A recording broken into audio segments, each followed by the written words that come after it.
નમસ્કાર વિદ્યાર્થીની બહેનો, ધોરણ 10 માં આપણે પીટી વિષયમાં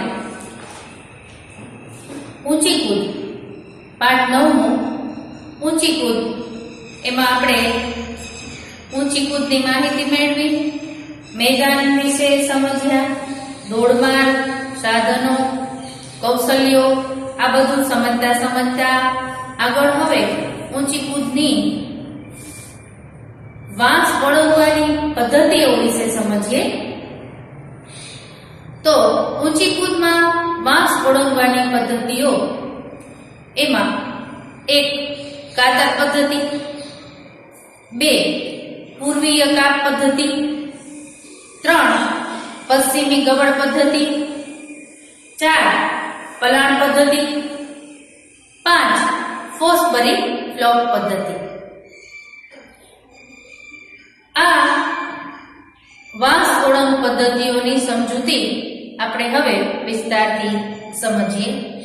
તો સૌથી પહેલા લઈએ કાતર પદ્ધતિ. ઠેક પગ વાંસથી બહારની બાજુ આવે તે રીતે આગમદોડ કરવી. ઠેક નિશાન પર ઠેક પગની એડી પછી પંજો મૂકી હાથ અને મુક્ત પગના ઝોલા સાથે શરીરને ઉર્ધ્વ દિશામાં ઊંચકવું. વધુમાં વધુ ઊંચાઈ પર આવ્યા પછી વાંસ પર બંને હાથ અને પગ આગળ સીધા રહે તેમ બેઠકની સ્થિતિમાં આવશે.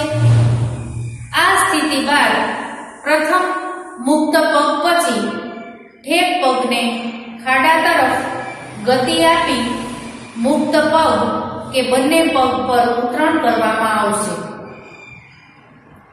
ઉતરણ સમયે શરીરનો ધક્કો ઓછો કરવા પંજા પર ઉતરણ કરવું તથા જમીનને પગનો સ્પર્શ થાય ત્યારે પગના નજીકના સાંધાને ક્રમશઃ વાળવા.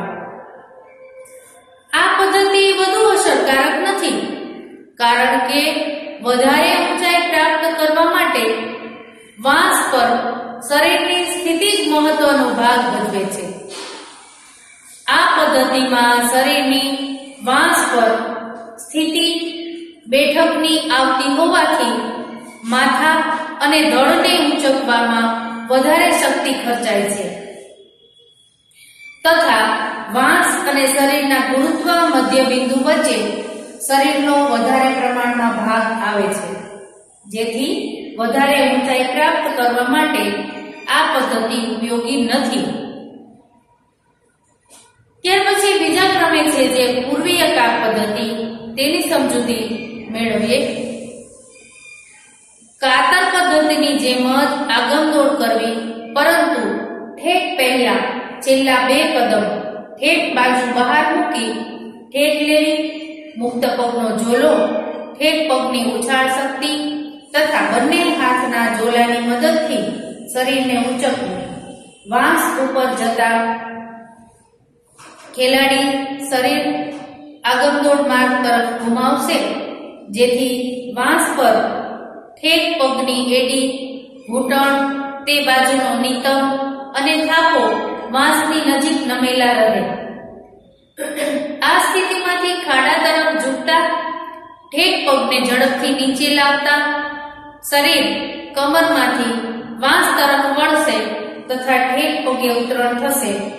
ઉતરણ વખતે બંને હાથને ઉપર રાખવા, જેથી વાંસને અડકે નહીં. આ પદ્ધતિ પણ વધારે ઊંચાઈ પ્રાપ્ત કરવા માટે ઉપયોગી નથી. ત્યાર પછી છે પશ્ચિમી ગવડ પદ્ધતિ. એની સમજૂતી આપણે મેળવીએ. દરેક ખેલાડી આગમદોડનું અંતર પોતાની અનુકૂળતા પ્રમાણે રાખે છે. કેટલાક ખેલાડી 4 કે 5 કદમ લે છે, તો કેટલાક ખેલાડી 10 થી 12 કદમ લે છે. મોટા ભાગના ખેલાડી 6 થી 8 કદમ લે છે. ઊંચી કૂદ કરનાર ખેલાડી ઠેક પગ વાંસ તરફ આવે તે રીતે આશરે 40 અંશથી 45 અંશના ખૂણેથી આગમદોડ કરશે. છેલ્લા 3 કદમો દરમિયાન સ્પર્ધકની ઝડપ વધે છે. છેલ્લું કદમ બીજા કદમ કરતા લાંબુ હોય છે. જેથી ઠેક પગની એડી પ્રથમ જમીનને અડકે, ત્યારબાદ પગનો પંજો જમીનને અડકે છે. આ સમયે મુક્ત પગનો ઝોલો અને બંને હાથની ઉપરની ગતિને લીધે શરીર લંબ ગતિમાં ઉપરની દિશા તરફ લઈ જાય છે. વાંસ પસાર કરતી વખતે ખેલાડીની વાંસ ઉપરની સ્થિતિ ઠેક પગ બાજુના પડખે સુવાની આવશે.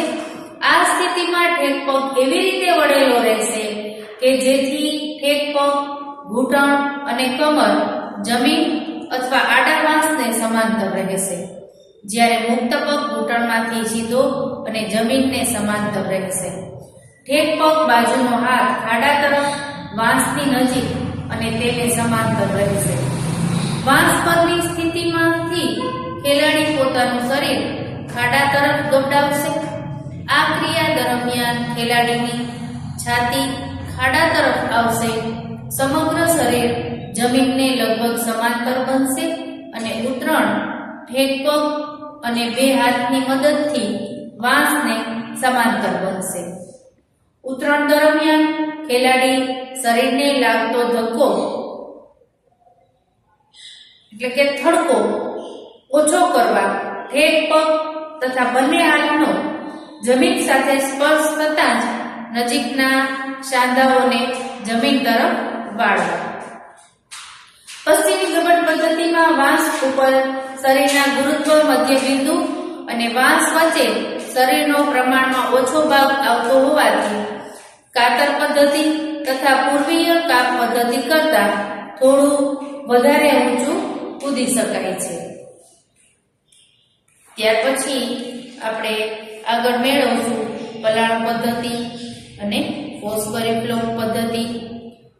હવે આ જે અહીં બાબત આપણે સમજીએ છીએ, જેમ કે સૌથી પહેલા આપણે સમજી સૌથી પહેલી પદ્ધતિ કાતર પદ્ધતિ. તો એ ઓળવતી વખતે કેવી કેવી પોઝિશન હોય, તો અલગ અલગ 8 પોઝિશન બને છે.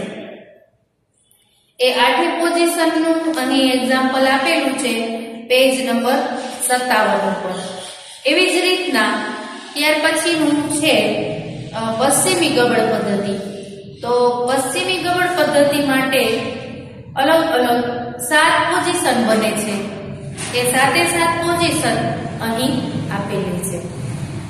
ત્યાર પછી આગળ આપણે જોશું હવે પલાણ પદ્ધતિ.